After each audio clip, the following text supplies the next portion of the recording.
ওহে যারা ঈমান আনয়ন করেছ, এই আয়াতে আল্লাহ সবাইকে ডাক দেন নাই। কোরআনের কোন জায়গায় রব্বুল আলামিন বলছেন ইয়া আইয়ুহান নাস, সমস্ত মানব জাতিকে আল্লাহ ডাক দিয়েছেন। কোন জায়গায় রব্বুল আলামিন ইয়া আইয়ুহাল কাফিরুন বলেছেন, কাফেরদেরকে ডাক দিয়েছেন। কোন জায়গায় রব্বুল আলামিন মুনাফিকদেরকে ডাক দিয়ে কথা বলেছেন। কিন্তু আমি যে আয়াতের মধ্যে করেছি, আয়াতের মধ্যে রব্বুল আলামিন শুধুমাত্র ঈমানদারদেরকে ডাক দিয়েছেন। আল্লাহ বলছেন আল্লাযীনা আমানু, যারা ঈমান আনয়ন করেছো। একজনের উপরে তিনি কে?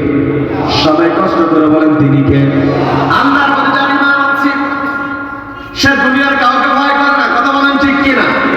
আল্লাহ বলছেন আল্লাযীনা আমানু, যারা ঈমান আনয়ন করেছে, তাকুল্লাহ, আমি আল্লাহকে ভয় করো। আল্লাহকে ভয় করলে মর্যাদা বেড়ে যায়, আমি আপনাদেরকে শুনিয়েছি। দ্বিতীয় নম্বর, আল্লাহ আমাকে আপনাকে যে ওয়ার্ডারটা দিলেন সেটা হলো কুনু মা'আস সাদিকিন, সত্যবাদীদের সঙ্গী হয়ে যাও। শুধুমাত্র মুখে বললাম আল্লাহকে ভয় করি, কিন্তু মিথ্যাবাদীদের সঙ্গে চললাম, হারামখোরদের সঙ্গে চললাম, এই আল্লাহর ভয়ের বিন্দু পরিমাণ দাম নাই। কথা বলেন ঠিক কিনা? আল্লাহকে ভয় করলে আল্লাহ বলছেন কুনু মা'আস সাদিকিন, সত্যবাদীদের সঙ্গী হয়ে যাও। এখন এই পৃথিবীতে সবচেয়ে মহাসত্য, সর্বশ্রেষ্ঠ সত্য হলো একটি কিতাব। সবাইকে বলতে হবে সেই কিতাবের নাম কি? এই কোরআনে যে সত্য আছে, এই সত্যের চাইতে পৃথিবীতে আর কোনো সত্য হতে পারে নাকি? তার মানে আমাকে আপনাকে বুঝতে হবে ওয়াকুনু মা'আস সাদিকিনের দ্বারা বোঝানো হয় কোরআন যাদের সঙ্গে আছে আমাকে আপনাকে তাদের সঙ্গেই থাকতে হবে। কথা বলেন ঠিক কিনা? এই কোরআন নিয়ে আমাকে আপনাকে চলতে হবে। এই কোরআন সবচাইতে বেশি দিন বর্ণনা করেছেন। এই কোরআন অনুযায়ী জীবন যিনি সবচাইতে সুন্দর করে সাজিয়েছিলেন তিনি হলেন বিশ্ব মানবতার মুক্তির দূত, বিশ্ব নবী জনাবে মুহাম্মদুর রাসূলুল্লাহ। সকলে বলে সাল্লাল্লাহু আলাইহি ওয়াসাল্লাম। নবীজি কোরআনটাকে সবচাইতে বেশি মেনেছেন। এই জন্য কোরআনের মধ্যে রব্বুল আলামিন সুন্দর করে আমাদেরকে ডিরেকশন দিয়ে বলছেন লাকাদ কানা লাকুম ফি রাসূলিল্লাহি উসওয়াতুন হাসানাতুন লিমান কানা ইয়ারজুল্লাহ ওয়াল ইয়াওমাল আখির ওয়া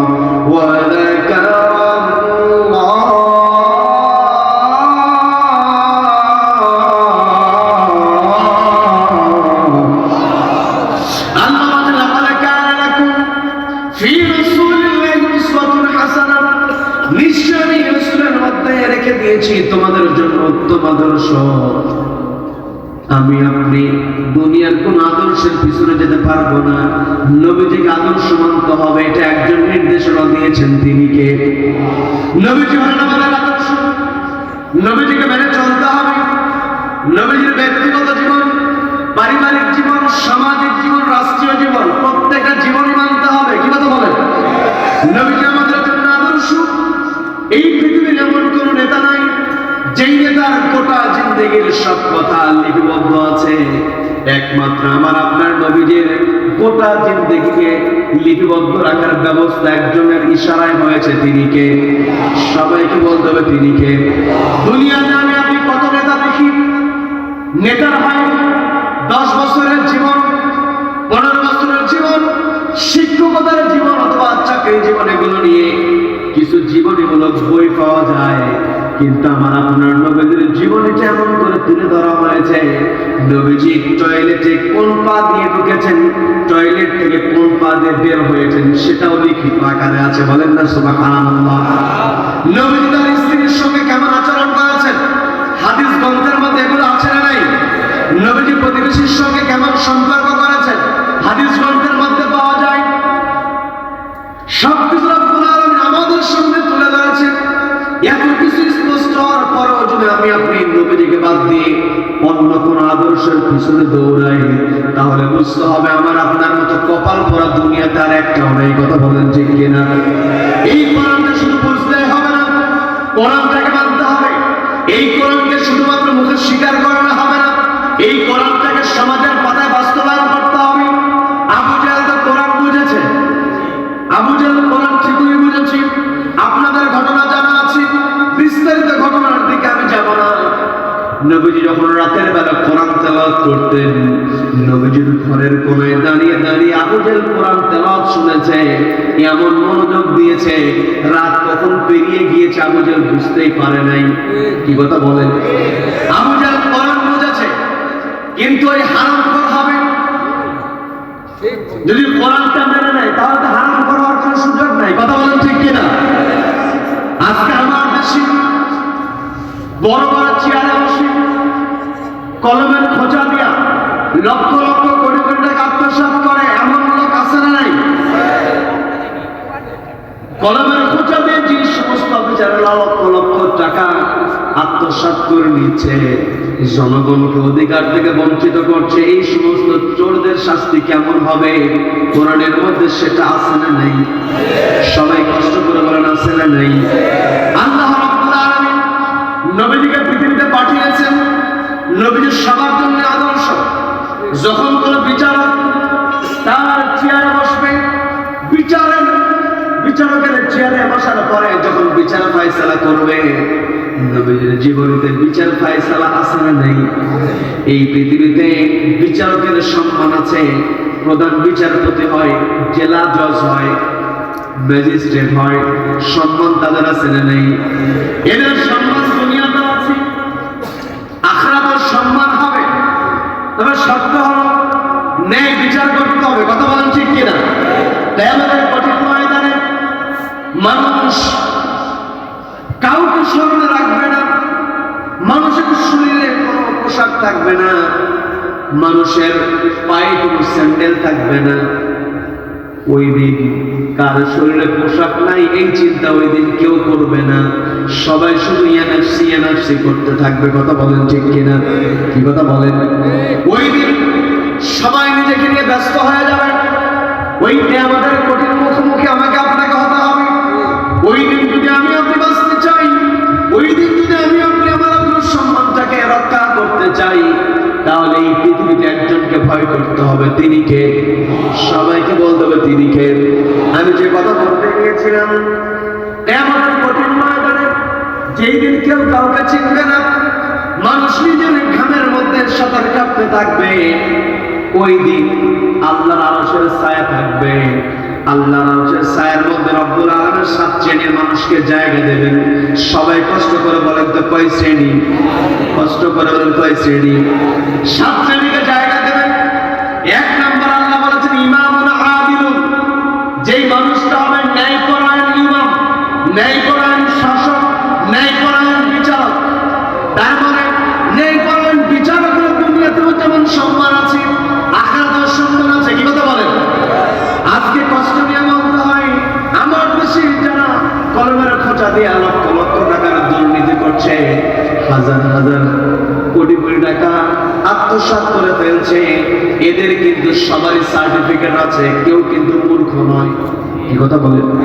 আমার কথা বুঝতে কষ্ট হচ্ছে? আলোচনা চলবে? চলবে? কথা ফল এই কথা বলছে সারা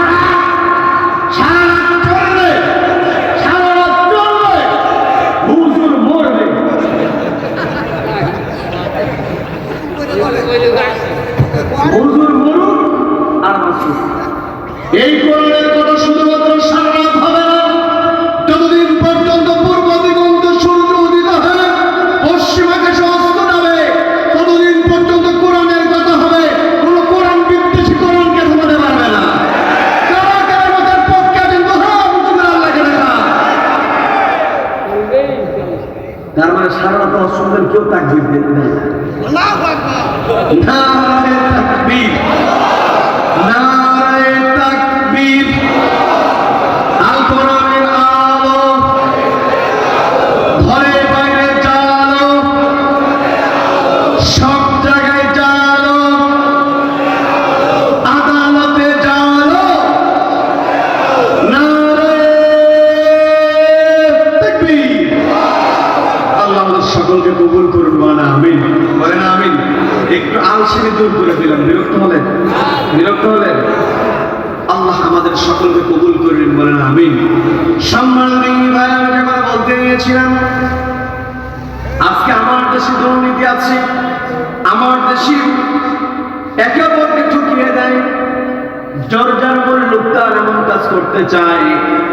আজকে দিনে আমাদের সামনে কোরআনটাকে আমরা রেখে দিয়েছি, কোরআন শুধু আমি আপনি তেলাওয়াত করি। এই কোরআনের বাস্তবায়ন যদি আমার আপনার দেশে থাকতো, তাহলে কোরআনের খোঁজা দিয়া লক্ষ লক্ষ কোটি কোটি টাকা আত্মসাৎ করে কারো সম্ভব হতো না। কথা বলেন ঠিক কিনা? নবীজির দরবারে নবীজি বসে আছেন, নবীজির কাছে চুরির বিচার এসেছে, ঘটনা আপনাদের জানা আছে, আমি সেই দিকে যাব না। নবীজি বললেন সাক্ষ্য হাজির করো। সাক্ষ্য প্রমাণ যখন হাজির করা হয়েছে, নবীজি দেখলেন বনু মাখজুম গোত্রের ফাতেমা সে তো সত্যিই চুরি করেছে। চোর চুরি করলে হাত কেটে দাও, বিধানটা মূলত কার বিধান? কষ্ট করে বলেন তো কার বিধান? নবীজি আল্লাহর বিধানের হলো কি? চুরির ফয়সালা দিয়ে দিলেন। তিনি বললেন হাতটা কেটে দাও। যখন হাত কেটে দেওয়ার বিধান নিয়েছেন, ওই সম্ভ্রান্ত করেন মহিলা, সম্পদের অভাব তো তার নাই, বংশের লোকজনের চিন্তা হলো নবীজি রায় দিয়েছে, এই রায়ের বিরুদ্ধে তো কোনো কথা বলা যাবে না। তবে যেহেতু চুরি করে ফেলেছে, রায় যেহেতু এসেছে, জরিমানা দিয়ে যদি হাতটাকে বাঁচাতে পারি, হাতটাকে হেফাজত করতে পারি। নবীজি বারবার সুপারিশ পৌঁছাবে কে? কার দেওয়ার সাহস? ওমরের কাছে গিয়েছেন। ওমর রাদিয়াল্লাহু তাআলা তিনি বলছেন নবীজির কাছে গিয়ে এই সুপারিশ করার সাহস আমার নাই। তো ওমরের কলিজায় সাহস আছে না নেই? বলেন বলেন, আছে না নেই? হযরত ওমরের এমন সাহস ছিল, ওমর রাদিয়াল্লাহু তাআলাকে শয়তান পর্যন্ত ভয় করেছে। কি কথা বলেন? হযরত ওমর যে রাস্তায় হেঁটেছে, শয়তান ভয় সে রাস্তায় যায় না। বলেন আল্লাহু আকবার। সে ওমর রাদিয়াল্লাহু তাআলা বলছেন আমি নবীর কাছে গিয়ে সুপারিশ করব, এই সাহস আমার নাই। নবীজির নাতি ছিলেন উসামা ইবনে যায়েদ রাদিয়াল্লাহু তাআলা আনহু। তিনি তখনও প্রাপ্তবয়স্ক হয়ে ওঠেন নাই, ভারততার মধ্যে আসে নাই। নবীজির নাতি পালক সন্তান যায়েদ ইবনে হারেসার সন্তান, পালক পুত্রের সন্তান, ছেলের সন্তান, অর্থাৎ নাতির সঙ্গে দাদার সম্পর্ক সবচেয়ে বেশি ভালো হয়। কি কথা বলেন? দাদা নাতির একটা সম্পর্কই আলাদা, নানা নাতির সম্পর্কটাই সবসময় আলাদা হয়। কথা বলেন ঠিক কিনা? ওসামা ইবনে যায়েদ রাদিয়াল্লাহু তাআলাকে গিয়ে বলা হয় নবীজির রায়ের বিরুদ্ধে আমরা কথা বলছি, রায়টাকে আমরা মেনে নিয়েছি, তবে জরিমানা দিয়ে যত অর্থদণ্ড ধারণ করা হোক না কেন, যত যা কিছু চাইবে দিয়ে দেওয়া হবে, বিনিময়ে আমরা হাতটাকে হেফাজত করতে চাই। নবীজি প্রস্তাব শোনার সঙ্গে সঙ্গে নবীজি রেগে গেলেন। নবীজি বলছেন ওসামা তুমি ওদেরকে বলে দাও, ওরা তো এসেছে বনু মাখজুম গোত্রের ফাতেমার হাতটাকে বাঁচানোর জন্য। এ ধর বনু মাখজুম গোত্রের ফাতেমা, আমার মেয়ে ফাতেমা, সেও যদি চুরি করত, তার নামে যদি এমন অভিযোগ পাওয়া যেত, আমি নিজে আমার মেয়ের হাত কেটে দিলাম। মানে আল্লাহু আকবার। তার মানে নবীজির সুন্নাত শুধুমাত্র দাঁড়িয়ে রাখা নয়, নবীজির সুন্নাত শুধুমাত্র মাথায় টুপি দেওয়া নয়, নবীজির সুন্নাত শুধুমাত্র লম্বা জামা নয়, এগুলো আমাকে আপনাকে অবশ্যই করতে হবে। তুমি নবীজির গুরুত্বপূর্ণ সুন্নাত হলো রাষ্ট্রীয় চেয়ারে বসে চোরের বিচার করা একটি কিতাব দে। সেই কিতাবের নাম কি? সবাইকে বলছে কিতাবের নাম কি? নবীজি যেমন চুরির ফয়সালা দিয়ে দিলেন, বিচারটা দিয়ে দিলেন, হাত কাটার বিধান দিয়ে দিলেন।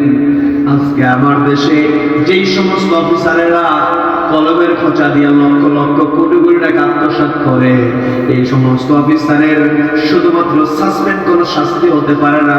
একটা অফিসারের দুর্নীতি প্রমাণ হওয়ার পরে যদি ওই অফিসারকে সুপ্রিম কোর্টের সামনে, হাইকোর্টের সামনে কিংবা বাইতুল মোকাররমের সামনে নিয়ে একটা দুর্নীতিবাজ অফিসার হাত যদি কেটে দেওয়া হতো, ওই দৃশ্য দেখে দেশের বাকি অফিসারগুলো মুহূর্তের মধ্যে আল্লাহ হয়ে যেত। কথা বলেন ঠিক কিনা? এই কথাগুলো বললে হুজুররা খারাপ হয়ে যায়। হুজুরকে নিয়ে আসছি ওয়াজ করবে, হুজুর আবার চুরির বিচারের কথা বলে কেন? এমন কথা বলা আল্লাহর কাছে নাই।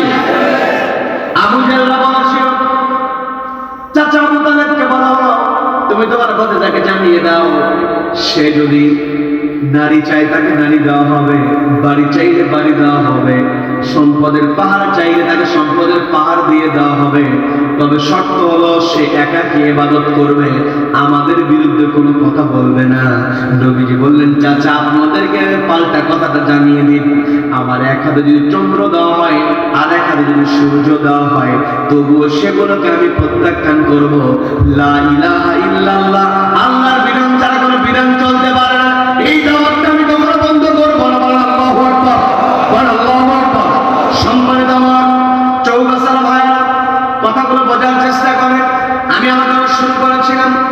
কিতাবটা আল্লাহ আমাদেরকে দিয়েছেন। আমাদের মধ্যে যারা মুত্তাকি বান্দা হবে, মুত্তাকি বান্দাদের গাইডলাইনটা হবে আল কোরআন। আল্লাহ বলেন হুদাল্লিল মুত্তাকিন, এই কোরআনটা হলো মুত্তাকিদের জন্য গাইডলাইন। আবার একই কথা রব্বুল আলামিন একই সূরার মধ্যে বলেছেন হুদাল্লিন নাস, এটা মানব জাতির জন্য হেদায়েত। কি কথা বলেন, কি কথা বলেন? সম্মানিত আমার ভাইরা, এই হুদাল্লিন নাস, হুদাল্লিল মুত্তাকিন, এই কোরআনটা আমার আপনার মানতে হবে। এই কোরআন আমি আপনি তখনই মানতে পারবো যখন আমি আপনি একজনকে ভয় করবো, তিনি কে? সবাইকে বলবো তিনি কে? আল্লাহকে ভয় করে। দ্বিতীয় নম্বরে যখন আমি আপনি সত্যবাদীদের সঙ্গী হতে পারবো। যারা সত্যবাদী হয় তারা কখনো কাউকে ভয় পায় না, যে কোনো পরিস্থিতিতে একমাত্র ভরসা করে একজনের উপরে, তিনি কে? আল্লাহর প্রতি আমাদের ভরসা থাকতে হবে। প্রিয় আমার বন্ধুরা, প্রিয় আমার অডিয়েন্স, আমার দিনী ভাইরা, পর্দাওয়ালার মা বোনেরা, আমার আপনার এই গাইডলাইনটা সবচাইতে বেশি যিনি মান্য করেছেন তিনি হলেন বিশ্বনবী জনাব মুহাম্মদুর রাসূলুল্লাহ সাল্লাল্লাহু আলাইহি ওয়াসাল্লাম। তার চরিত্রের ব্যাপারে আয়েশা সিদ্দিকাকে প্রশ্ন করা হয়েছে, নবীর চরিত্র সম্পর্কে একটু বলুন। নবীর চরিত্র সম্পর্কে বলতে বলা হলো, আয়েশা সিদ্দিকা বলেন আকরাআতাল কোরআন, তুমি কি কোরআন পড়ো নাই? বলে হ্যাঁ পড়েছি, না আমি কোরআন পড়েছি। যদি কোরআন পড়েই থাকো তাহলে জেনে রেখে দাও, কানা খুলুকুল কোরআন, নবীর চরিত্রটাই হলো আল কোরআন। বলেন না সুবহানাল্লাহ। নবীর চরিত্র, নবীর জীবনী সবগুলো লিপিবদ্ধ আছে এই কোরআনের পরে। যে কিতাবের গুরুত্ব সবচেয়ে বেশি, সেই কিতাবের নাম হলো বুখারী শরীফ। কি কথা বলেন? বুখারী শরীফ যিনি লিপিবদ্ধ করেছেন ইমাম বুখারী রাহিমাহুল্লাহ, তার একটাই চিন্তা ছিল নবীর জীবনে তিনি লিখতেন। যেখানেই তিনি নবীর কথা পাইতেন, যেখানে তিনি নবীর কোন আমল পাইতেন, সেখানে হাজির হয়ে যেতেন। বলেন সুবহানাল্লাহ। যত লম্বা পথ হোক না কেন, আল্লাহ ভরসা করে তিনি বাড়ি থেকে বের হতেন। বাড়ি থেকে তিনি বেরিয়ে পড়তেন, মাসের পর মাস তিনি বাড়ির বাহিরে থাকতেন। দীর্ঘ পথ পাড়ি দিয়েছেন। একবার তিনি বাড়ি থেকে বের হয়েছেন। আমরা যখন লম্বা সফরে বের হই, লম্বা সফরে বের হওয়ার পরে আমাদের প্রস্তুতি নিয়ে বের হতে হয়। যতদিন বাইরে থাকবো কি পোশাক আশাক লাগবে এগুলো গুছায় নেই, কেমন টাকা পয়সা লাগবে সেগুলো সঙ্গে নিয়ে নেই। বর্তমান সময়ে আমার কাছে টাকা না থাকলেও চলে, কারণ মোবাইলের মধ্যে টাকা আছে না নাই? নগদ, বিকাশ, রকেট সেগুলো আছে না নাই? মোবাইল ব্যাংকিং, মোবাইলে বসে লক্ষ লক্ষ কোটি কোটি টাকা লেনদেন করা যায়। কিন্তু আগের দিনে তাদের সহজ ছিল না। আগের দিনে বাড়ি থেকে বের হলে সহায় সম্পদ যা আছে সঙ্গে করে নিয়ে যাওয়া লাগতো। ইমাম বুখারী তিনি জানতে পেরেছেন বহু দূর তাকে যাইতে হবে। একটা জায়গায় গেলে তিনি নবীজির মুখ নিশ্চিত কথা তিনি জানতে পারবেন, নবীজির আমল সম্পর্কে তিনি জানতে পারবেন। নবীজির আমল তার জানার ইচ্ছা হলো, তিনি আগ্রহ নিয়ে বাড়ি থেকে বের হয়েছেন। বাড়ি থেকে বের হয়েছেন, বের হওয়ার সময় লম্বা পথ তাকে বাইরে থাকতে হবে। তিনি বাড়ি থেকে বের হওয়ার সময় 1000 দিনার সঙ্গে করে বের হয়েছেন। সবাইকে কষ্ট করে বলেন তো কত দিনার? 1000 দিনারে তিনি বাড়ি থেকে বের হয়েছেন। পথ চলছেন, চলতে চলতে নদীপথ সামনে পড়ে গেল। নদীপথে নৌযানে চলতে হয়। তিনি নৌযানে চলে গেলেন। নৌযানে যখন চললেন, পাশের যিনি যাত্রী তার সঙ্গে কথোপকথন শুরু করে দিয়েছে। ছোট্ট একটা ঘটনা আছে, বললে বিরক্ত হবেন নাকি? পাশের যাত্রীর সঙ্গে তিনি কথা বলা শুরু করেছেন। মানুষের সম্পর্ক 3টা জায়গায় অটোমেটিক হয় না? কয় জায়গা বলেন? কয় জায়গায়? 3 জায়গায় অটোমেটিক হয়ে গেছে। যাত্রা পথে আপনারা যদি চৌরাস্তা থেকে ঢাকার উদ্দেশ্যে রওনা হয়ে যান, আপনাদের হাতে 4-5 ঘন্টার সময় নিয়ে গাড়িতে চড়তে হয়। কি কথা বলেন? 4-5 ঘন্টার পাশের যাত্রী কোনোদিনই দেখা হয় নাই। 2 জনের মধ্যে এমন গল্প শুরু হয়েছে। একটা পর্যায়ে রাতের বেলা ঢাকায় পৌঁছে গিয়েছে। পাশের যাত্রী বলছে, ভাই আপনি রাত করে এত দূর যাবেন, যাওয়ার দরকার না, আমার বাড়ি কাছেই আছে। আজকে রাতে আমার বাড়িতে মেহমান হয়ে আগামীকালকে আপনি আপনার কাজ করিয়েন, এমন ঘটনাও কিন্তু ঘটে। কি কথা বলেন? আর একটা হলো হসপিটালে গেলে এখানে বিড়ি খাই কে আশেপাশে? হ্যাঁ,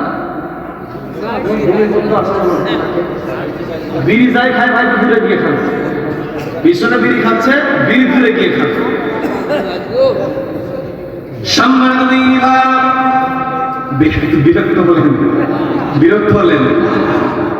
সম্মানিত দিনী ভাইরা, পর্দার মা বোনেরা, মানুষের সম্পর্ক হয় যাত্রাপথে, আরেকটা সম্পর্ক হয় হসপিটালে। কি কথা বলেন? কোনোদিনও দেখে নাই পাশের বেডের রোগী এমন সম্পর্ক হয়েছে, মনে হয় নিজের রক্তের চাইতে ভালো সম্পর্ক আছে না? নাই। তারপর হসপিটালের সম্পর্ক হয়, আরেকটা সম্পর্ক হয়, সেটা হলো জেলখানা। জেলখানায় সম্পর্ক একুরের জায়গা। জেলখানা থাকার দরকার আছে না? নাই। অপরাধীরা অপরাধ করবে, আলোচনা ধীরে ধীরে শুরু হচ্ছে। বিরক্ত হচ্ছেন? আলোচনা কিন্তু শুরু হচ্ছে, এখন শুরু হয় না, শুরু হওয়ার পথে। বলি আলহামদুলিল্লাহ, বলি আলহামদুলিল্লাহ। আল্লাহ আমাকে আপনাকে বলছেন, কখনো মাসাদিকিন, সত্যবাদীদের সঙ্গী হও। আর সত্যবাদীদের সঙ্গী হওয়ার পরে তোমাদের কর্মসূচি হবে দুইটা। কয়টা কর্মসূচি?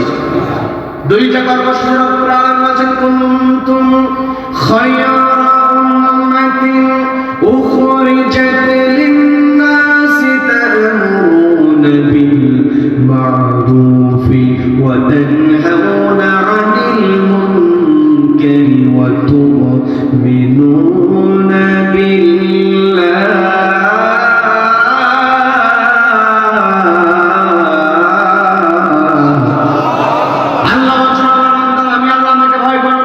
সত্যবাদীদের সঙ্গী হও, আর সত্যবাদীদের সঙ্গী হওয়ার পর তোমাদের দায়িত্ব হলো তোমরা কুনতুম খায়রা উম্মাহ, উত্তম জাতি তোমরা হয়ে যাবে। উখরিজাত লিন-নাস, তোমাদেরকে মানুষের জন্য বের করা হয়েছে।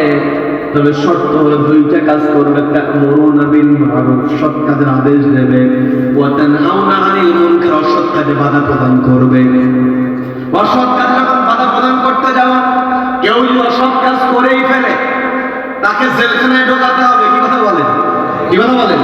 তাহলে জেলখানা থাকবে, জেলখানায় সম্পর্ক হয়, জেলখানায় সম্পর্ক হয়, ঠিক আছে। তবে জেলখানায় থাকবে খারাপ মানুষ না ভালো মানুষ? বলেন। আমার দেশে জেলখানায় ভালো মানুষও থেকেছে। কি কথা বলেন? তার মানে জেলখানায় যখন ভালো মানুষ থাকবে, বুঝতে হবে বাইরে রয়েছে জালেম, বাহিরে রয়েছে স্বৈরাচার। কি কথা বলেন? কি কথা বলেন? আর জেলখানায় যখন খারাপ মানুষ থাকবে, বুঝতে হবে বাহিরে আছে ন্যায় বিচারক। কথা বলেন ঠিক কিনা? ন্যায় বিচারককে আরশের নিচে একজন জায়গা দেবেন, তিনি কে? সবাইকে বলো তিনি কে? আমার দেশের শাসক ন্যায় বিচারক হয়ে ওই আরশের নিচে জায়গা পাক, এটাই আমরা চাই। কথা বলেন ঠিক কিনা? তবে এমনিতেই আরশের নিচে জায়গা পাবে না, আরশের নিচে জায়গা পাবে যদি একজনকে ভয় করে, তিনি কে? সবাইকে বলো তিনি কে? আমার দেশে আমরা দেখেছি ভালো মানুষকে জেলখানায় রাখা হয়েছে, নতুন করে বাংলাদেশে আবার ভালো মানুষ জেলখানায় থাকুক, এটা কিন্তু আমরা কখনোই চাই না। কথা বলেন ঠিক কিনা? এই যে পরিবেশ আমরা পেয়েছি, কোরআনের কথা আজ থেকে 2 বছর আগে এই চৌগাছাতেই আমার মাহফিল বন্ধ করে দেওয়া হয়েছিল। এই কোরআনের বাধা, কোরআনের মাহফিলে বাধা আসুক, নতুন করে ওই সুযোগ আর বাংলার জমিনে দেওয়া যাবে না। কথা বলেন ঠিক কিনা? আমরা ঐক্যবদ্ধ হব, একমাত্র ভয় করবে একজনকে, তিনি কে?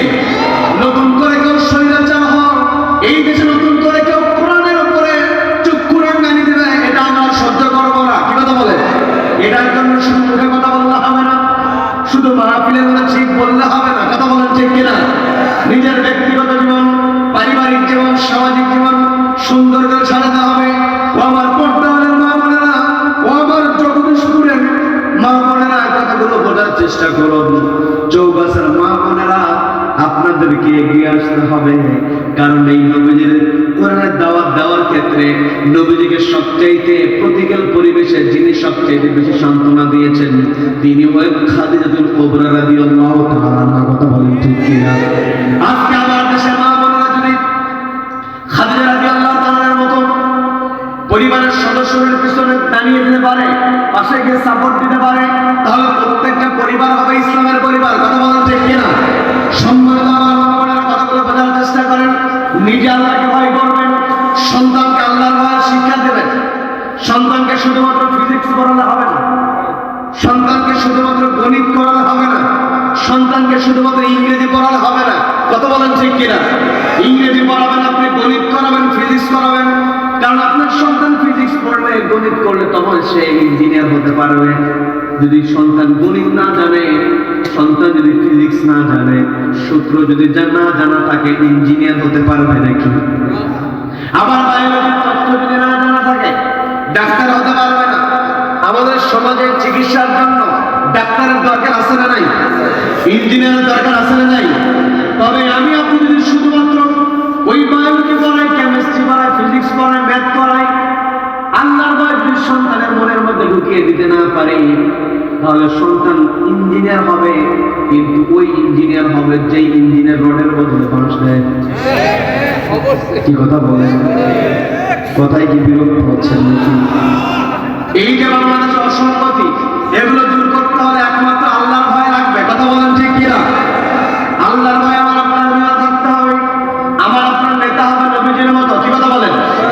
নবীজি যেমন সমাজের দায়িত্ব নিয়েছেন, পরিবারের দায়িত্ব নিয়েছেন, নবীজি রাষ্ট্রের দায়িত্ব নিয়েছেন। কি কথা বলেন? সম্মানিত বন্ধুগণ, যে কথা আমি বলতে নিয়েছিলাম, ওই যে ইমাম বুখারী রাহিমাহুল্লাহ, তিনি তার পাশের যাত্রীর সঙ্গে কথোপকথন করছেন। তিনি বলছেন, দীর্ঘদিনের পর আমাকে বাইরে থাকতে হবে। গল্পের পর্যায়ে এক পর্যায়ে তার কাছে 1000 দিনার আছে, এটা তিনি তার পাশের যাত্রীকে বলে দিয়েছেন। আমরা যখন যাত্রা পথে যাই, আমার আপনার পকেটে কত টাকা আছে আমরা বলি দেখি, এটা গোপন রাখি। কিন্তু ইমাম বুখারী তিনি সহজ সরল মানুষ ছিলেন। গল্পের একটা পর্যায়ে তিনি যখন পাশের যাত্রীকে জানিয়ে দিয়েছেন, আমার কাছে 1000 দিনার আছে, ইমাম বুখারী তিনি তার ভালো মন নিয়ে কথাটা বলেছেন, কিন্তু পাশের যে যাত্রী, তার মনটা তো তিনি জানেন না। যখনই শুনেছে আমার পাশের যাত্রীর কাছে 1000 দিনার আছে, তখন থেকে ওর টেনশনের আর শেষ নাই, কেমন করে 1000 দিনার হাতায় নেওয়া যায়। আমার সমাজে কিছু মানুষ আছে, কেউ বিপদে পড়েছে, যদি বুঝতে পারে কমিশন খাওয়ার জন্য হাজির হয়ে যায়। আছে না নাই? আছে না নাই? এই কমিশন খর থেকে চিহ্নিত করতে হবে, এদের সঙ্গে মুসলমান কখনো যেতে পারে না। কথা বলেন, আমাদেরকে সচেতন হতে হবে। এই 24 আন্দোলনে রক্ত ঝরানো হয়েছে, এই দেশে রক্ত ঝরেছে, এই দেশে আমরা স্বাধীন হয়েছি 47 ব্রিটিশদেরকে খাতানোর পরে আমরা প্রকৃত স্বাধীনতা পাই নাই। ওই পাকিস্তানিরা আমাদের উপরে শোষণ করেছিল। কি কথা বলেন? আমাদের উপর শোষণ চলেছে, এই কারণে আমরা পৃথক হয়েছি, কিন্তু ভারতীয় আগ্রাসন আমাদের উপরে বন্ধ হয় নাই। কি কথা বলেন? এই 24-এ ভারতীয় আগ্রাসন দূর হয় নাই, তবে আগ্রাসনের খুঁটিটা নড়বড় হয়েছে। কি কথা বলেন? এই নড়বড় খুঁটিকে আর শক্ত হতে দেওয়া যাবে না। হাতিকে গুলি করে এই বাংলার যুবকদেরকে থামানো যাবে না। কথা বলেন ঠিক কিনা? সম্মানিত বন্ধুগণ, আমাকে আপনাকে এই পৃথিবীতে রব্বুল আলামিন পাঠিয়েছেন। আমার আপনার কর্মসূচি 2টা। সবাই বলেন কয়টা কর্মসূচি? 2টা। একটা কর্মসূচি সৎ কাজের আদেশ দেওয়া, আর একটা কর্মসূচি অসৎ কাজে বাধা প্রদান করা। এই কথা বলেন, যেখানে অন্যায় দেখবো সেখানে বাধা প্রদান করবো। যদি কোনো বাধা আসে, যদি কোনো কষ্ট আছে, আমার আপনার কষ্টকে ভয় করা যাবে না। আমার আপনার পুরস্কার লাভ, আমার আপনার পুরস্কার আশা, আমার আপনার ভরসা, আমার আপনার আশ্রয়স্থল একমাত্র একজন, তিনি কে? সবাই কষ্ট করেন, তিনি কে?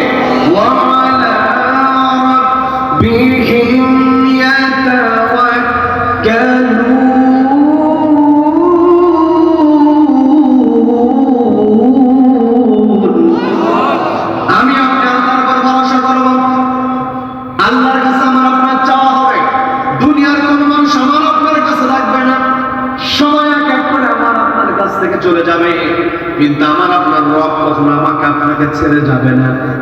কি কথা বলেন? আমার আপনার রব আমাকে আপনাকে দয়া করেছে, এই জন্য আমি আপনি আজও বেঁচে আছি। কত নাফরমানি করি, একবার চোখ বন্ধ আছে, যদি নিজের বাপ মাকে বলা হয় বাপ মা বাড়িতে থাকতে দেবে না, বলে বের হয়ে যা। কি কথা বলেন? এমন আল্লাহ বলেছে, স্ত্রীকে বললে স্ত্রী আর সংসার করবে না। স্ত্রী না জানলেও, বাপ মা না জানলেও একজন জানেন, তিনি কে? আল্লাহ। সকল জানার পরও বান্দার কাছ থেকে অক্সিজেন কেড়ে নেন নাই। আল্লাহ কত বড় দয়ালু। এই যে আমি আপনি বেঁচে আছি, বেঁচে থাকার জন্য প্রতি মিনিটে পরিবেশ থেকে আমি আপনি 10 লিটার 8 থেকে 10 লিটার অক্সিজেন গ্রহণ করছি প্রতি মিনিটে। বায়োলজিক্যাল সায়েন্সে তথ্যটা দিয়েছে, একজন মানুষ বেঁচে থাকার জন্য প্রতি মিনিটে 8 থেকে 10 লিটার অক্সিজেন গ্রহণ করে। এখন ঘন্টায় যদি হিসাব করি, 24 ঘন্টা একজন মানুষ বেঁচে থাকার জন্য 10 থেকে 11,000 লিটার অক্সিজেন গ্রহণ করে। আবার এই 10 থেকে 11,000 লিটার যদি অক্সিজেন আমার আপনার পুরো দেহের মধ্যে ঢুকে যায়, আমি আপনি অসুস্থ হয়ে যাব, আমার আপনার দেহ বিকল হয়ে যাবে। রব্বুল আলামিন হাজার হাজার লিটার অক্সিজেন থেকে মাত্র 500 লিটার অক্সিজেন সাপ্লাইয়ের মাধ্যমে, রেসপিরেটরি সিস্টেমের মাধ্যমে পরিশোধন করে আমার আপনার দেহের মধ্যে ঢুকায়া দেন। বলেন না সুবহানাল্লাহ, বলেন সুবহানাল্লাহ। যদি আমাকে আপনাকে এই জায়গাতে অল্প বয়সী বাচ্চা থেকে শুরু করে বৃদ্ধ মুরব্বীরা পর্যন্ত বসে আছেন, মায়ের পেট থেকে যেদিন আমি আপনি দুনিয়াতে এসেছি ওই দিন থেকে নিয়ে আমার আপনার বয়স যতই হোক না কেন, আজকে পর্যন্ত কত লিটার অক্সিজেন আমি আপনি পরিবেশ থেকে নিয়েছি, এই প্রশ্ন যদি আমাকে করা হয়, আপনাকে যদি করা হয়, আমি আপনি জবাব দিতে পারবো নাকি? এই জন্য আল্লাহ বলেন,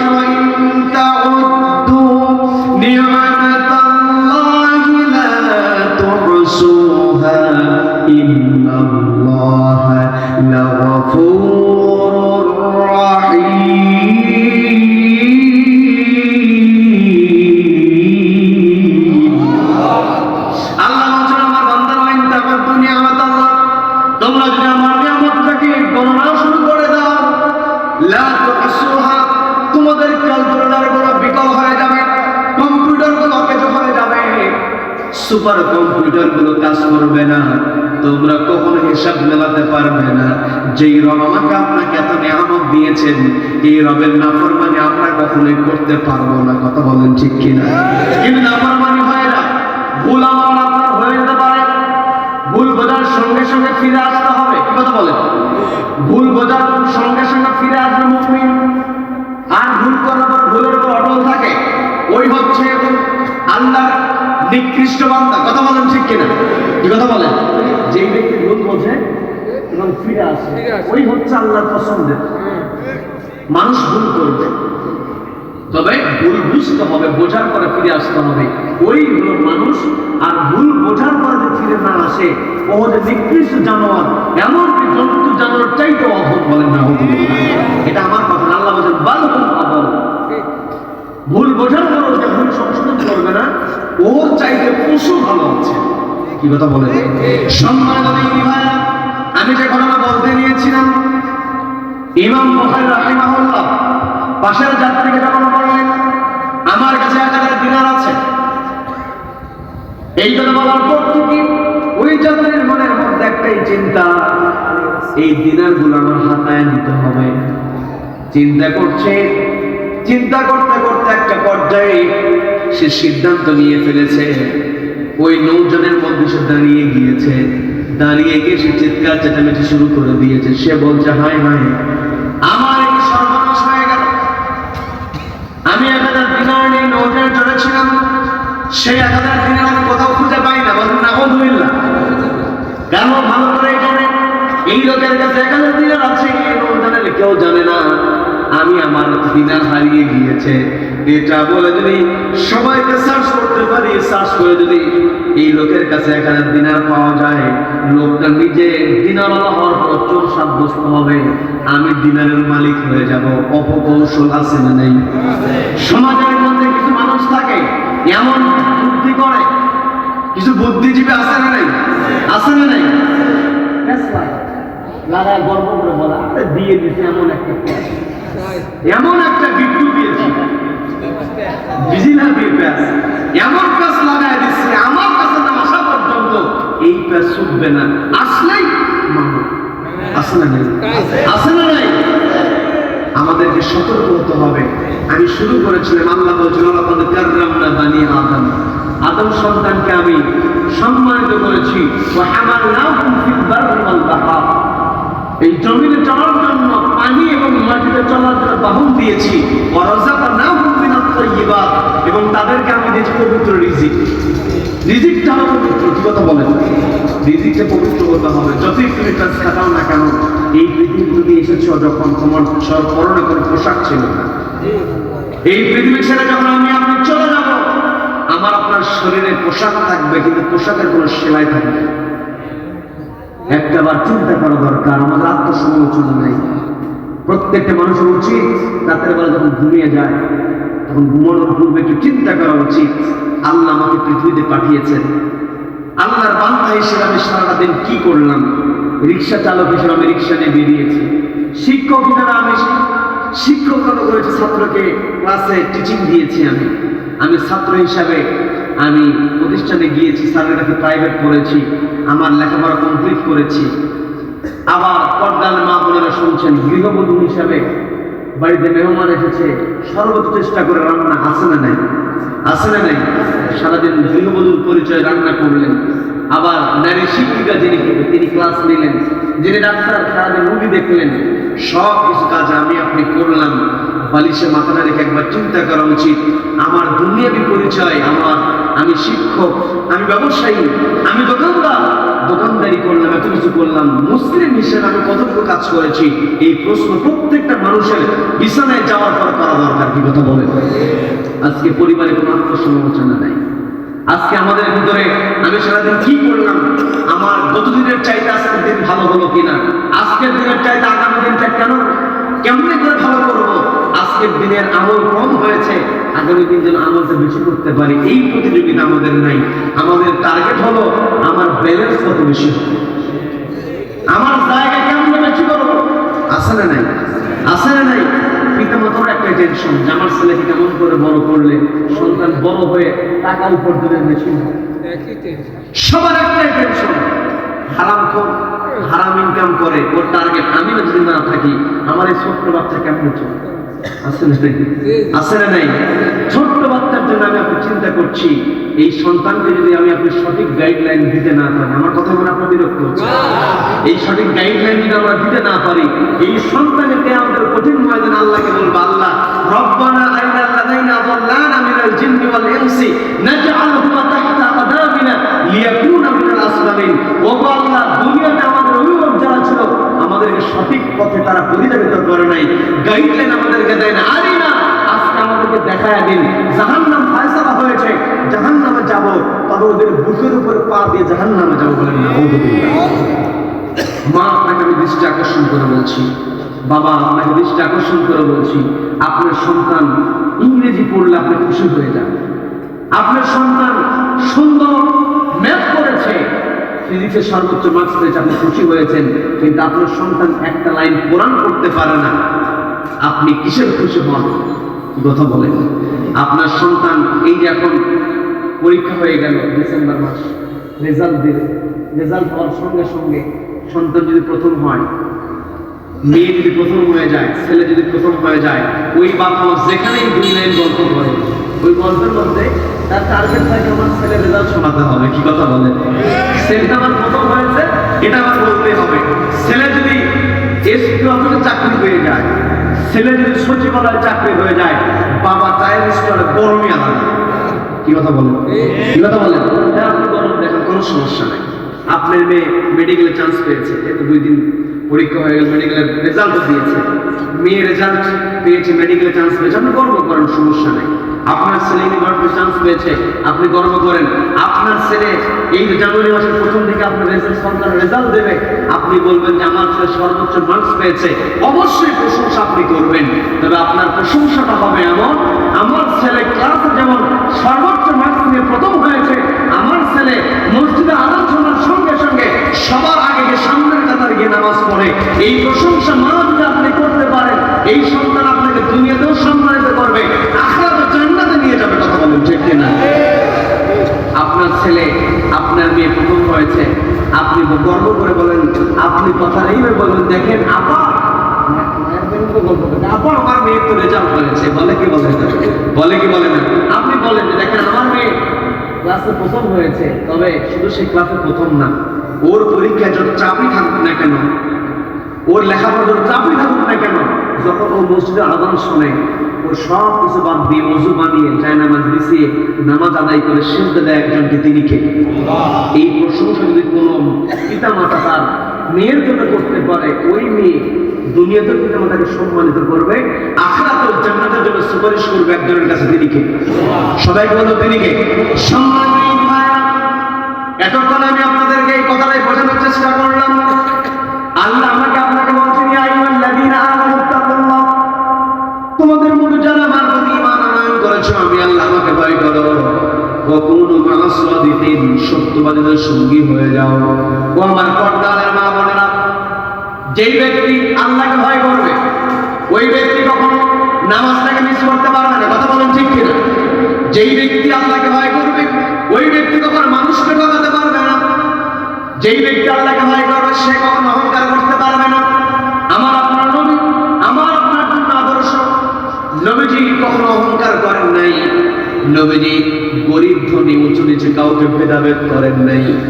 নবীজি শরীরে পোশাক নাই এমন মানুষকে পর্যন্ত সম্মান দিয়েছেন। বলেন না সুবহানাল্লাহ। নবীজি একবার তাবুক অভিযানে বের হয়েছেন, অনেক লম্বা ঘটনা। সাহাবীদেরকে নবীজি দান করিয়ে দিয়েছেন। দেখবেন সেনাবাহিনীর যেমন ট্রেনিং হয়, যখন অ্যাসেম্বলি হয়, সেনাবাহিনীর দিকে নাই যায়, স্কুলগুলোতে অ্যাসেম্বলি আসে না নাই? পিটির জন্য অ্যাসেম্বলির জন্য একজন শিক্ষকই থাকে আলাদা। সোজা লাইন করে দেয়, সোজা লাইনে দাঁড় করিয়ে দেয়। ওই পুলিশের ট্রেনিং এর সময় অথবা পুলিশদের উদ্দেশ্যে যখন কোনো কথা বলা হয়, সবাইকে লাইনে দাঁড় করিয়ে দেওয়া হয়, ডিরেকশন দেওয়া হয়। আর্মিতে, পুলিশের, সেনাবাহিনীতে ডিরেকশন দেওয়ার জন্য সবাইকে লাইনে সোজা করে দাঁড়িয়ে দেওয়া হয়। নবীজি তাবুক অভিযানে সাহাবীদের উদ্দেশ্যে কথা বলবেন, সবাইকে দাঁড় করিয়ে দিয়েছেন। নবীজি সবাইকে দাঁড় করাচ্ছেন। নবীজির হাতে ছিল মেসাক। আরেকটা বর্ণনা পাওয়া যায়, মেসাকের মধ্যে একটা লাঠি ছিল। দেখবেন পিটির টিচার যিনি হয়, অ্যাসেম্বলি যিনি করেন, তার হাতে কিন্তু একটা লাঠি থাকে, লাইনটাকে সোজা করার জন্য। কি কথা বলেন? কি কথা বলেন? নবীজি লাইনের মধ্যে দিয়ে যাচ্ছেন, সবাইকে লাইন সোজা করে দিচ্ছেন। নবীজি যখন লাইন সোজা করছিলেন, একজন সাহাবী যার নাম ছিল আসওয়াদ বিন গাজিয়া রাদিয়াল্লাহু তাআলা আনহু, আসওয়াদ বিন গাজিয়া রাদিয়াল্লাহু আনহু লাইন থেকে সামনের দিকে এগিয়ে আসেন। নবীজি আসওয়াদ বিন গাজিয়াকে বললেন, পিছায়া যাও। এই পিছায়া যাও কথা বলতে গিয়ে নবীজির হাতে যে মিসওয়াক ছিল, মিসওয়াক পরিমাণ যে লাঠিটা ছিল, ওই সাওয়াদ বিন গাজিয়ার পেটের মধ্যে লেগে গিয়েছে। যখন সাওয়াদ রাদিয়াল্লাহু তাআলা তার পেটের মধ্যে লেগে গিয়েছে, লেগে যাওয়ার পর তিনি বলছেন, ইয়া রাসূলুল্লাহ, ইয়া হাবিবাল্লাহ, আপনি কাজটা ঠিক করলেন না। চিন্তা করে দেখেন, নবী হলেন সেনাপতি, নবীর সবার লিডার। বলছেন, ইয়া রাসূলুল্লাহ, ইয়া হাবিবাল্লাহ, আপনার কাজটা আমার পছন্দ হলো না। বলে, কেন, কি হয়েছে? আপনি আমার শরীরে আপনার ওই লাঠি দিয়ে খোঁচা মেরেছেন, আপনি আমাকে আঘাত করে ফেলেছেন, বিনিময়ে আমি আঘাত করব, আমি এর বদলা নেব। নবীজির আশেপাশের সাহাবী তারা অবাক হয়েছেন, কারণ নবীজির সাহাবীরা নিজের জীবন দিয়েছেন নবীজিকে বাঁচানোর জন্য। কি কথা বলেন? নবীজিকে উট যুদ্ধে যখন তীর নিক্ষেপ করা হয়েছে, নবীজির চতুর্পাশে সাহাবীরা প্রাচীরের মধ্যে দাঁড়িয়ে গিয়েছেন। নবীজির শরীরে বিন্দু পরিমাণ আঘাত লাগতে দেন নাই। নবীজি মাথার মধ্যে, চেহারার মধ্যে হেলমেটের কড়া ঢুকে গিয়েছে। লোহার আংটা উবাইদ ইবনে জাররাহ রাদিয়াল্লাহু তাআলা এক টানে বের করেছেন, দাঁতটা তার পড়ে গিয়েছে। নবীজি বললেন, উবাইদা, তোমার এইরকম করে জোরে ডাক টান দেওয়ার তো কোনো দরকার ছিল না। উবাইদ ইবনে জাররাহ বলছেন, ইয়া রাসূলুল্লাহ, হাবিবাল্লাহ, আমি যে আস্তে টান দিব, যখন আস্তে টান দিব তখন ওখানে নাড়ানাড়ি হবে, আপনার দেহের মধ্যে কষ্ট লাগবে, আমি সহ্য করবো না, এটা আমার পক্ষে সহ্য করা সম্ভব নয়। আমি চিন্তা করলাম, আমার যত কষ্ট হোক না কেন, প্রিয় নবীর দেহের মধ্যে আমি কষ্ট হতে চাই না। এই জন্য দ্রুত আমি আংটাটা, লোহার কড়াটা বের করার জন্য কাপড় দিয়ে ধরে দ্রুত বের করেছি। আল্লাহু আকবার।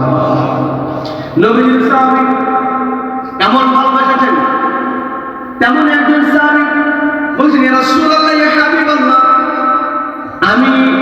এর বদলা নেব। আপনি আমাকে খোঁচা মেরেছেন, এর বদলা আমি নেব।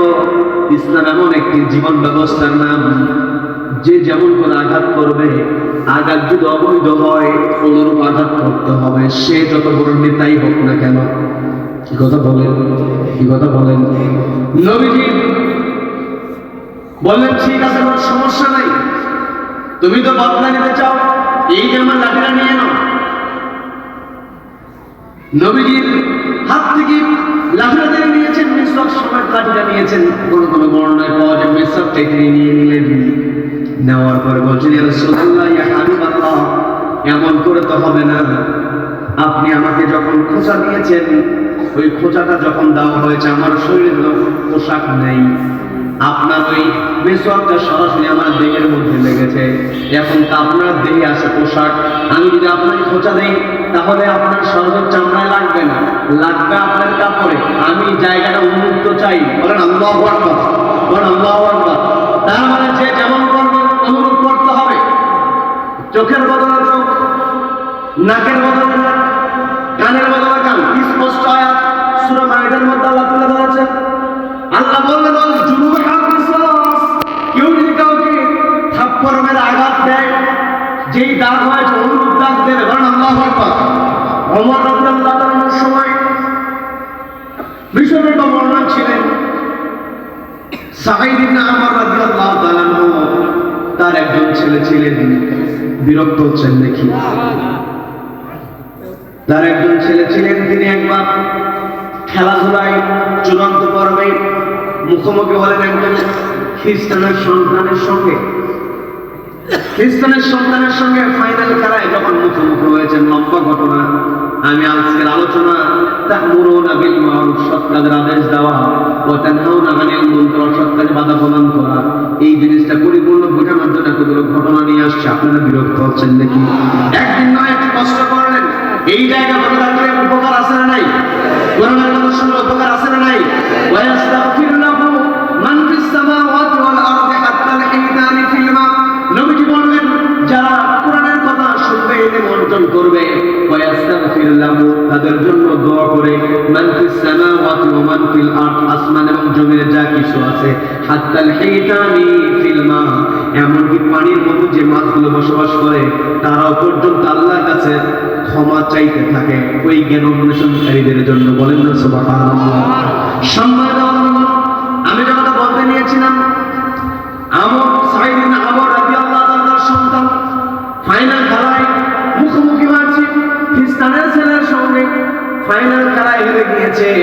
যখন পরাজিত হয়েছে, পরাজয়টা সহ্য করতে পারে নাই, থাপ্পড় মেরে দিয়েছে।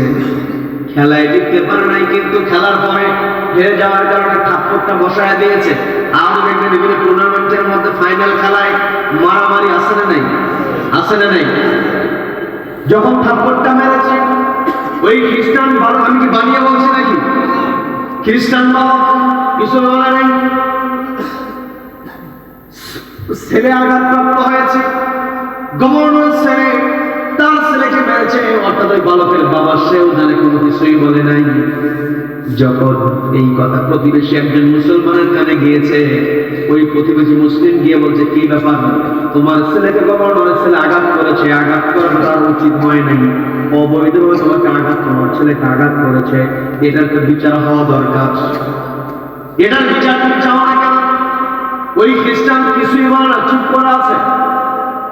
এই মুসলিম বলছে, তাহলে তুমি মনে ভয় করেছ, গভর্নর ছেলের বিরুদ্ধে তুমি গভর্নরের কাছে বিচার দিয়ে দাও, পাল্টা আঘাত আসতে পারে। দেখবেন সকালবেলা একটা থাপ্পড় মেরেছে, দুপুরে বেলা বিচার দিয়েছে, বিকেল বেলা লাঠিসোঁটা নিয়ে হাসপাতালে পাঠায় দেয়। এমন ঘটনা ছেলে নেই, বিচার দিলে মায়ের পর ডাবল।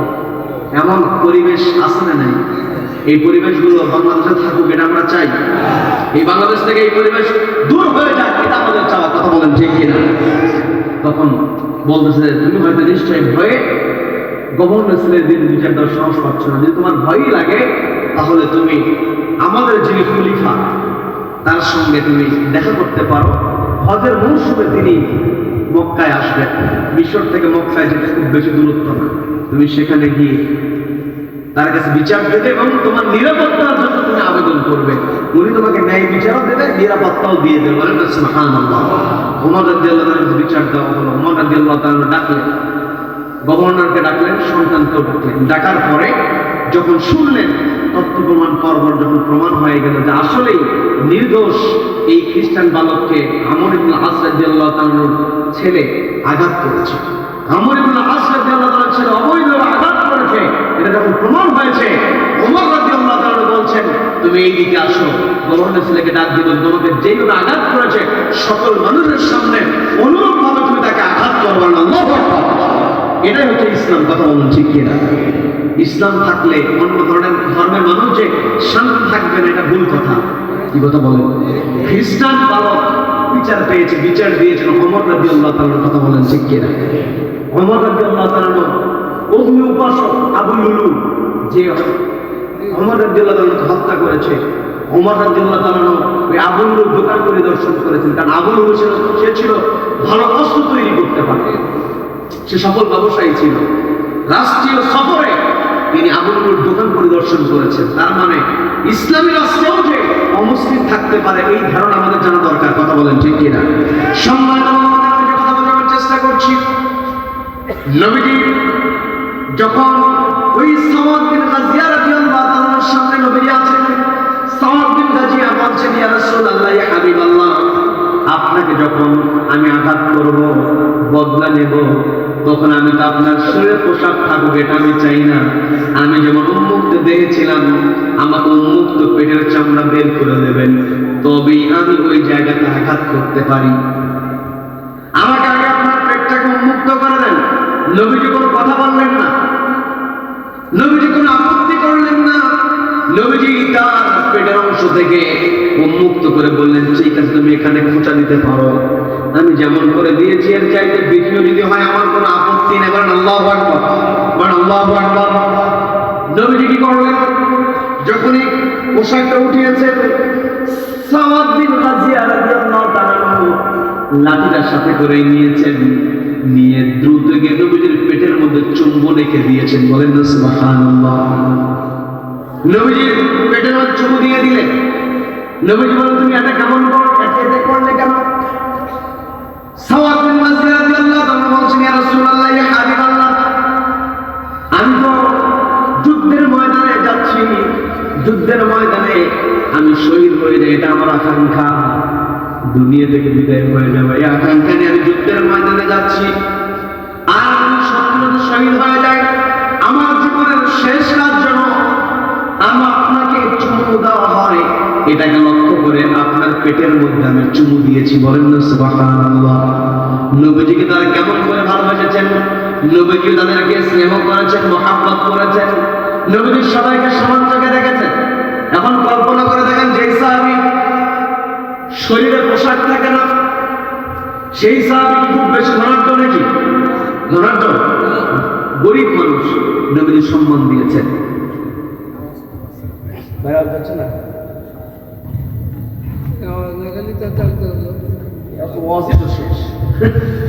বলি আলহামদুলিল্লাহ। বিরক্ত হচ্ছেন আপনারা? সম্মানিত বন্ধুগণ, আমার আপনার মর্যাদা, আপনার আমার সম্মান আল্লাহর কাছে তাকওয়ার তো বেশি হবে। কি কথা বলেন? আমাকে আপনাকে তাকওয়াবান হতে হবে। আমরা তাকওয়াবান হব। মা বোনদের দৃষ্টি আকর্ষণ করে বলছি, মা, আপনার সন্তানের জন্য আপনার যেমন চিন্তা, আপনার সন্তানের জন্য দুনিয়ার চিন্তা শুধু করলে হবে না। সন্তান দুনিয়াতে ভালো থাকবে। আমি যখন মনাজাত করি রব্বানা আতিনা ফিদ দুনিয়া হাসানা, দুনিয়াও ভালো হোক দোয়া করে কি করি না? ওয়া ফিল আখিরাতি হাসানা ওয়া কিনা আযাবান নার, আখিরাতটাও ভালো চাই, জাহান্নাম থেকে বাঁচার জন্য ফরিয়াদ করি একজনের কাছে, তিনি কে? সন্তানকে শুধুমাত্র দুনিয়াতে ভালো থাকার জন্য শিক্ষা দিলে হবে না, সন্তানকে আখিরাতে ভালো থাকার জন্য আল্লাহর ভয় ঢুকিয়ে দিতে হবে। কথা বলেন ঠিক কিনা? যে কোনো পরিস্থিতিতে আল্লাহর উপর ভরসা করতে হবে। পর্দার মা, আপনি যখন নামাজি হবেন, আপনার নামাজ দেখে আপনার সন্তান নামাজি হবে। মা যদি নামাজি হয়, সন্তান নামাজি হয়। পরিবারে এমন কারণে আমাদের চোখের সামনে পড়ে যায়, মা নিয়মিত নামাজ পড়ে, অজু বানিয়ে যায় নামাজ বিছায়া মা যখন নামাজে কিয়াম করে, রুকু করে, বৈঠক করে, সিজদা দেয়। ছোট্ট বাচ্চা কোনটা রুকু, কোনটা কিয়াম, কোনটা বৈঠক বোঝে না, কিন্তু মা যখন তার কপালটা জমিনে ঠেকায় সিজদা দেয় একজনকে, তিনি কে? সবাই কষ্ট বলছেন তিনি কে? আল্লাহকে সিজদা দেয়। এই দৃশ্য ছোট্ট বাচ্চা প্রত্যেকদিন লক্ষ্য করে, লক্ষ্য করতে করতে এমন কাণ্ড আমাদের চোখের সামনে ঘটিয়ে ফেলে। মা জায়নামাজ বিছিয়ে দিয়েছে, মা নামাজ পড়বে, ছোট্ট বাচ্চা মাকে সুযোগ না দিয়া জায়নামাজের উপরে গিয়ে মায়ের আগে সেজদা দেওয়া শুরু করে। আমাদের দেশে আছে না নাই? আছে না নাই? তো মা, আপনি যদি নামাজ না পড়েন আপনার সন্তান কেমন করে আপনার কাছে নামাজ শিখবে? বাবা আপনাকে ডাক দিয়ে বলছি, সন্তানের জন্য ঈদের সময় পিতা টুপি কিনেছে, নিজের জন্য কিনেছে, সন্তানের জন্য কিনেছে। সন্তানের টুপির দাম বেশি, দেখতেও সুন্দর। বাবা তো সন্তানের সুখেই সুখী। কি কথা বলে? কি কথা বলে? বাবার টুপি কতটা সুন্দর নয়, কিন্তু ছোট্ট সন্তান, ওর কথা হচ্ছে বাবার টুপি মাথায় দেয়। কি কথা বলে? তার মানে বাবা যেমন করে, মা যেমন করে, সন্তান ওটাই করে। এই পৃথিবীতে একজন সন্তানের কাছে বাপ মার সবচেয়ে বড় আইডল, সবচেয়ে বড় নায়ক নায়িকা। কথা বলেন ঠিক কি? এই জন্য বাবা, আপনার সন্তানের নায়ক আপনি এমন ভাবে হবে, আপনার আচরণে, আপনার চালচলনে আপনার সন্তান যেন আপনাকে দেখে আল্লাহ হতে পারে, আপনাকে দেখে যেন আল্লাহর ভয় তার ভিতরে আনতে পারে। আপনি সত্যবাদী হবেন, আপনার সন্তান সত্যবাদী হবে। কিন্তু আপনি যদি একটা মিথ্যা কথা বলেন, সন্তান ওটা থেকে 3টা মিথ্যা কথা বলে।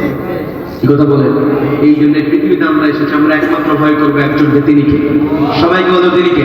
সম্মানিত তিনি রাত অনেক গভীর হয়েছে, আমাদের ফজরের নামাজের দিকে খেয়াল করার দরকার আছে না নাই? ফজরের নামাজে আমরা খেয়াল করব। এই জন্য আলোচনার শেষের দিকে আসতেছি। আমি যে ঘটনা বলতে নিয়েছিলাম, ওই যে ইমাম বুখারীর সঙ্গে নৌযানের মধ্যে ওই সহযাত্রী কৌশল করেছে, ওটা বলবো নাকি মনোযোগ দিয়ে দেব? বলবো, সবাই শুনবেন। দেখি তো কে কে শুনবেন না। ওটা শোনার জন্য হাত উঠিয়েছে, এটা আমিও বুঝেছি। আমি বলার আগে, না বলার আগে হাত উঠাইছে। বলে আলহামদুলিল্লাহ, বলে আলহামদুলিল্লাহ। রাত একটু গভীর হয়ে গেলে আমাদের একটা ঘুমের ভাব আসে। কি কথা বলেন? মাঝে মাঝে একটা হাসির মতো কোনো সিচুয়েশন করলে ঘুমটা চলে যায়। তবে এর মানে এই না যে কোরআনকে সামনে রেখে এলোমেলো হাসা যাবে। কোরআনের সঙ্গে কথা বলতে হবে, কোরআনকে সম্মান দিয়ে। কি কথা বলেন? কি কথা বলেন?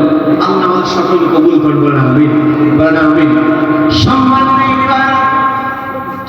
ইমাম বুখারী রাহিমাহুল্লাহ, তিনি দেখলেন এরকম কৌশল শুরু করেছে, আমার কিনা এমন কৌশল করেছে, যদি আমার কাছে এখন সার্চ করে পেয়ে যায় তাহলে আমি তো চোর সাব্যস্ত হয়ে যাব, আমাকে চোর বানিয়ে আমার জিনিসটাই নিয়ে নেবে।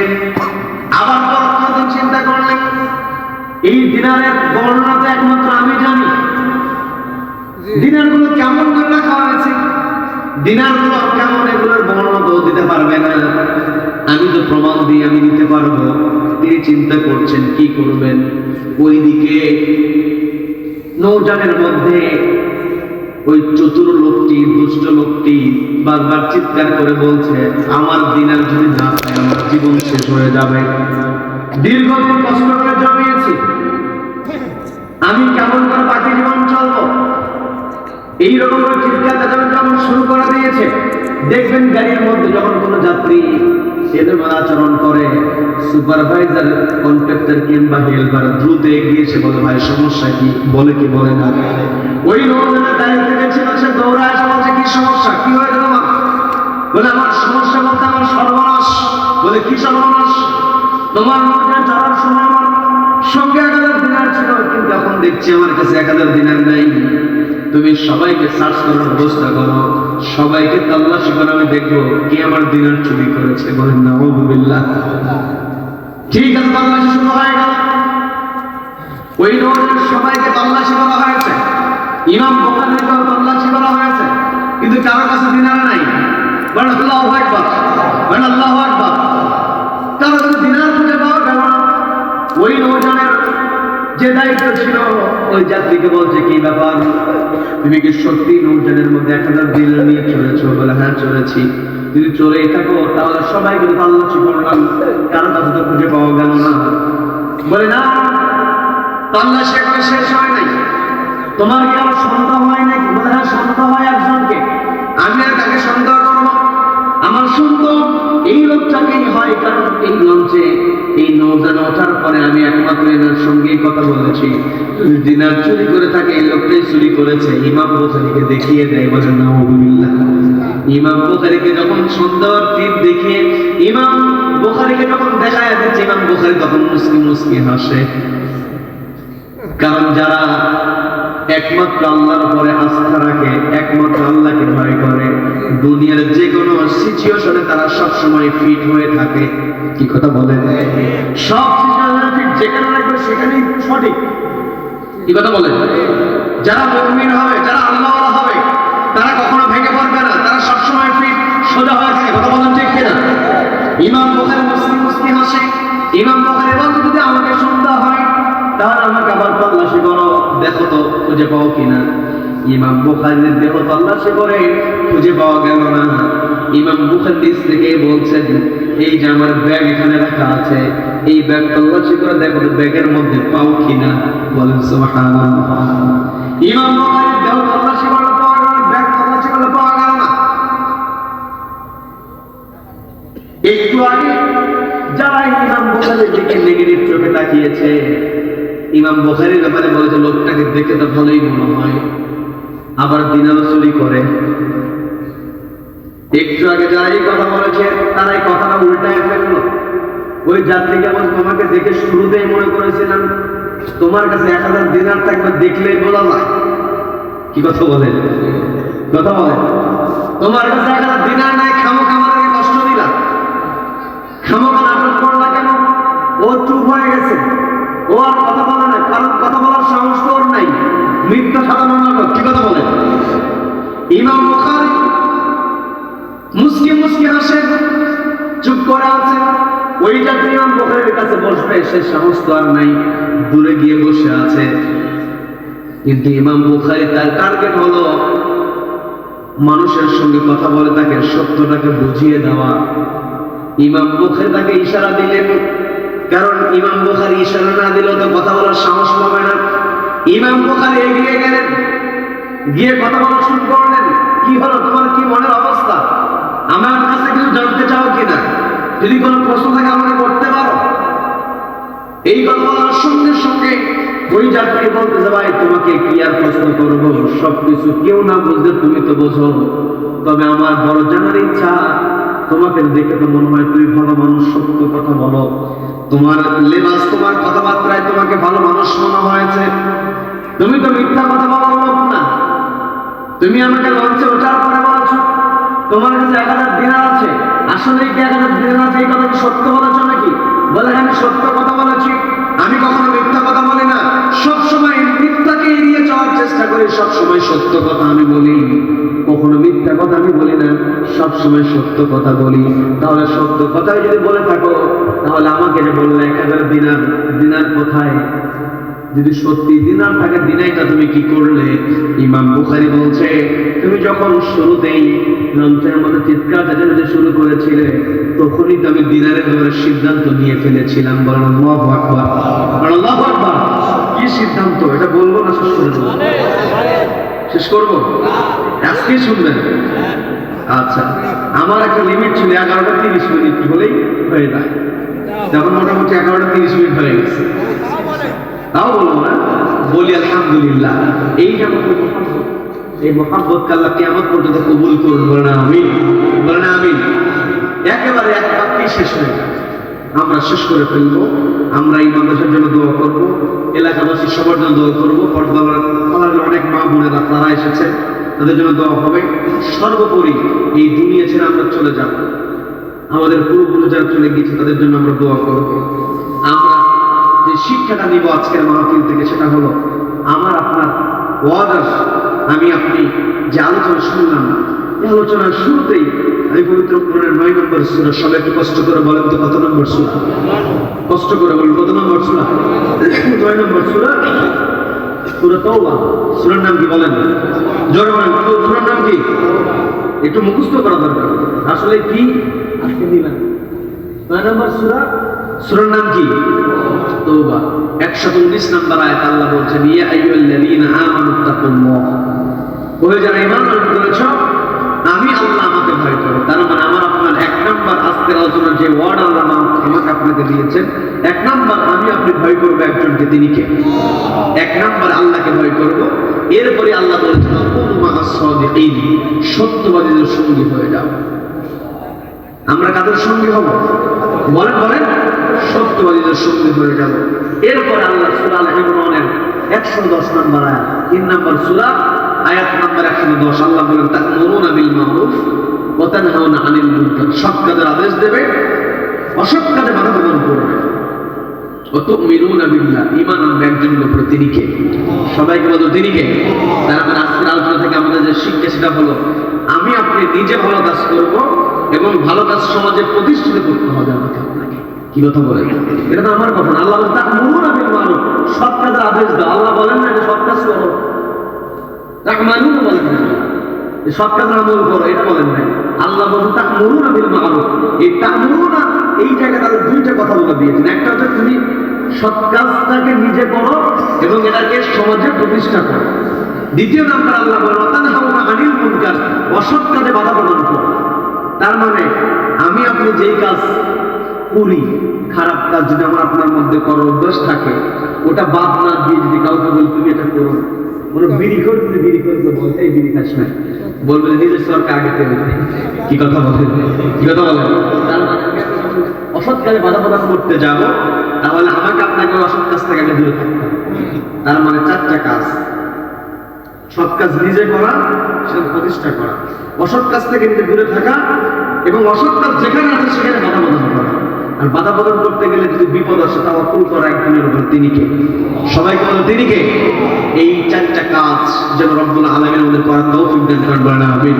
সম্মানিত ভাইরা, ঘটনার শেষ অংশ যেটা আমি বলি, ইমাম বুখারী বলছেন তুমি যখন আমার বিরুদ্ধে ষড়যন্ত্র করে কৌশল করে আমার কাছ থেকে দিনারগুলোকে হাতিয়ে নেওয়ার জন্য কৌশল করেছ, আমি তখন সিদ্ধান্ত নিয়েছি আমি ওই জায়গাতে নৌযান যখন ওই জায়গাতে ছিল, অর্থাৎ তুমি যখন চিৎকার চেঁচামেচি শুরু করেছো, ওই সময় আমি চিন্তা করেছিলাম এই দিনারের প্রমাণ দিয়ে দিনারের মালিক আমি হয়ে যাব, তুমি যতই পরিকল্পনা করো না কেন।